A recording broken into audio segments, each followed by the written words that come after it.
প্রথম পর্ব ছিল ভর্তা বানানো, তো ভর্তা মাখা শেষ। এখন খাওয়া দাওয়া শেষ করে এখন ধান লাগাতে যাব, মানে রোয়া লাগাতে যাব। ক্ষেতের মধ্যে রোয়া লাগাবো, জ্বালা যেটা বলে কৃষি ক্ষেতে আর কি। তো পুরো ভিডিওটা দেখবেন, আশা করি ভালো লাগবে। গ্রামীণ কালচার এবং পরিবেশগুলো কীরকম। খাওয়া শেষ হলে আমরা উঠে পড়ব। খাওয়া দাওয়া শেষ, এখন শরীরটা একটু মানে রৌদ্র ছিল অনেক। ভর্তাটা খাওয়ার পরে শরীরটা একটু মানে ক্লান্তিটা দূর হয়েছে। এখন চলে যাব গৃহস্থের গৃহস্থ সিজন। ক্ষেত লাগানো হইতেছে, ধান লাগানো হইতেছে নতুন। তবে আমার শ্বশুরের এই বছরের লাস্টে অল্প একটু জায়গা রাখা দিছে, আমি বলছিলাম রাখার জন্য যে আমি এসে লাগাবো। হ্যাঁ, তো আজকে আপনাদেরকে নিয়ে পুরোটা ভিডিও শেয়ার করব। থাকবেন, দেখবেন কীভাবে কাজ করি ধান জ্বালা কীভাবে লাগানো।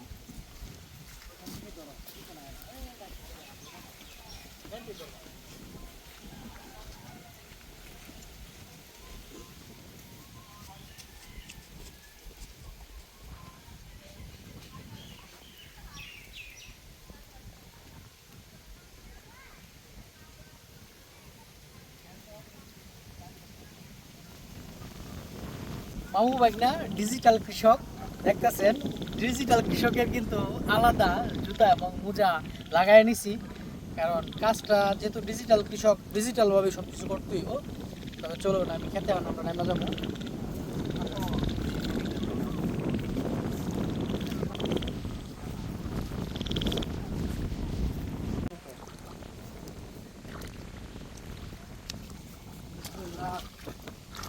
এই যে জ্বালা, এই যে জ্বালা এটি মূলত হচ্ছে আমরা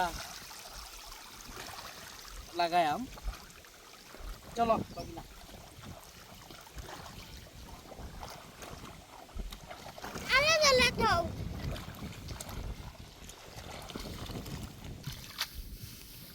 জ্বালা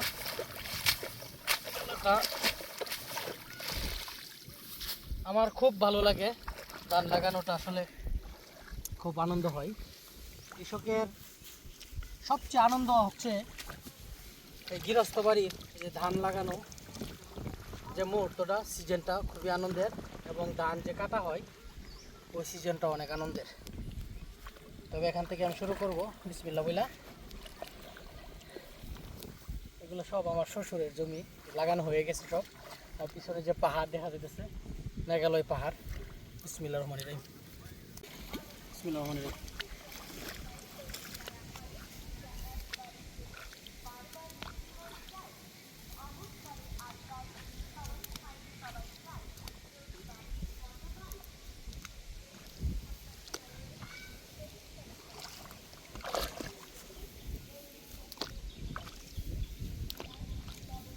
কৃষকের সৌন্দর্য হচ্ছে কাজে।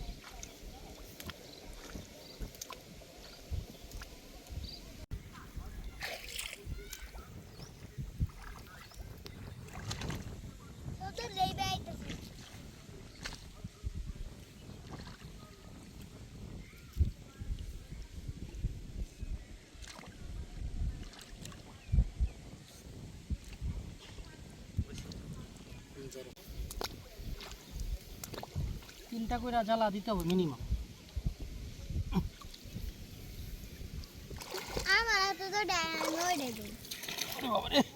ডিজিটাল কৃষক তো মাঝে মাঝে একটু গৈর মারে শরীরটা। বাকি না হইতেছে হইতাছে, সুন্দর হইতাছে। বাট এগুলো হইতাছে না, লাইনগুলো সিরিয়াল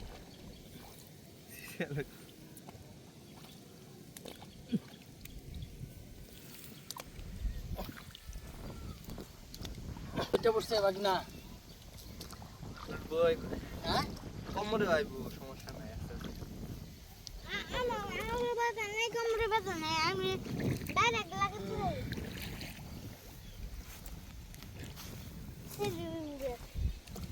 ধরো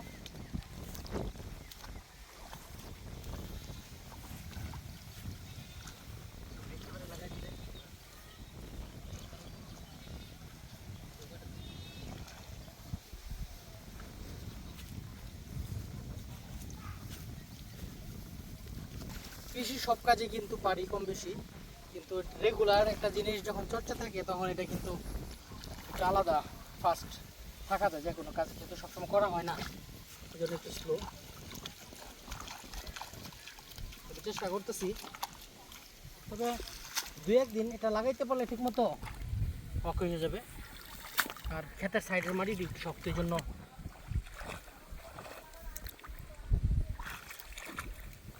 ঝামেলা।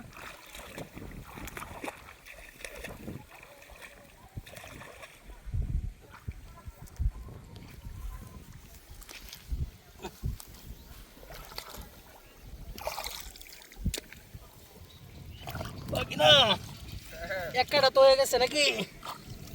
একটা না এক আধা হয়ে গেছে। এক কাটা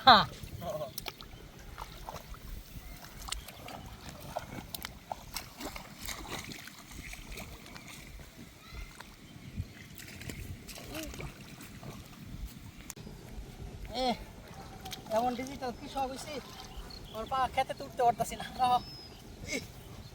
ধরো আল্লাহ,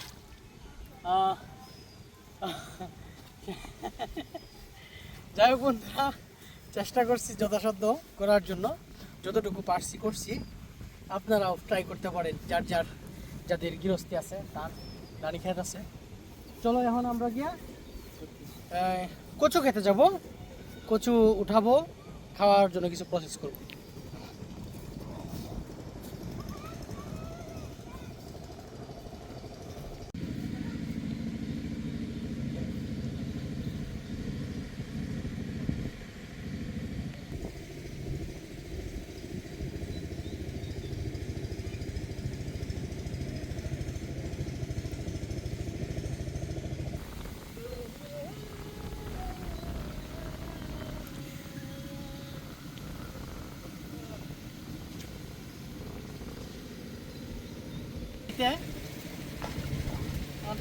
একবার পুরো জঙ্গল হয়ে আছে।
এত ভিজা গাছ কেমন হইলো?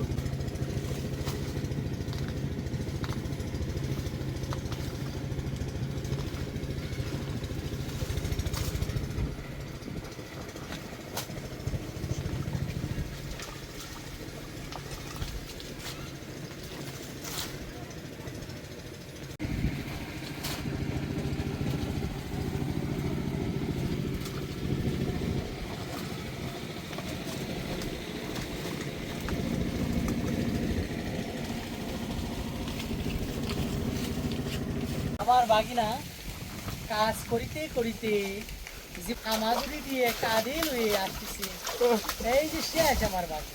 আর চেহারাই স্মার্টনেস দেখালে স্মার্টনেস। হ্যাঁ, বাগিনার চুল শেষ হয়ে গেল। হ্যাঁ বাগিনা, বাগিনা এই যে আরেকটা, এটা বিটির বাগিনা। এই বিটাল আমরা কাজের সময় পাই না, বাগিজা। এই ক্ষেতটা আরো 2 মাস আগে পরিষ্কার করিলে কিলা হতো। কচু খেতে ডাটা উঠাইতে আসিয়া দেখি কচু ক্ষেত জংলা, যা দেখি লাগিয়া পড়ছি, 1 নিমিষে শেষ। এখন গিয়া পুকুরে ঝাঁপ দিব, এরপরে চিংড়ি মাছ ধরবো।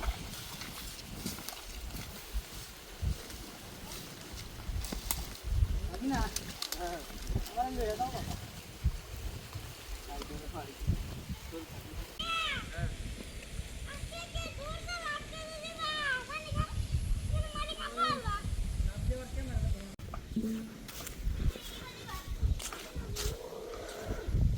না না তুমি সামনে যাও আমার বাগিনা আমার থেকে পড়ে গেল আমি তো জাপ দিতে পারবো না আমার তো জীবন শেষ আস্তে আস্তে লাগে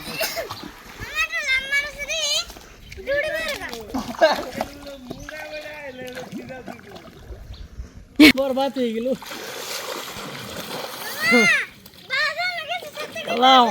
এটি কেন উঠবো সাবান দেওয়া আঙ্কেল পানি গেছে কেন পানি গেছে না ঠিক আছে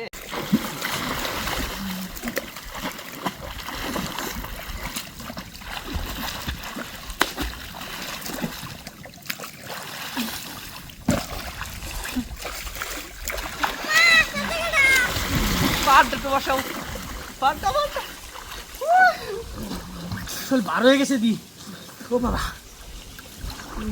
বাগিনা কথা গ্রামীণ সুইমিং পুল হচ্ছে এটা এই পানির মজাই খেলা থাকে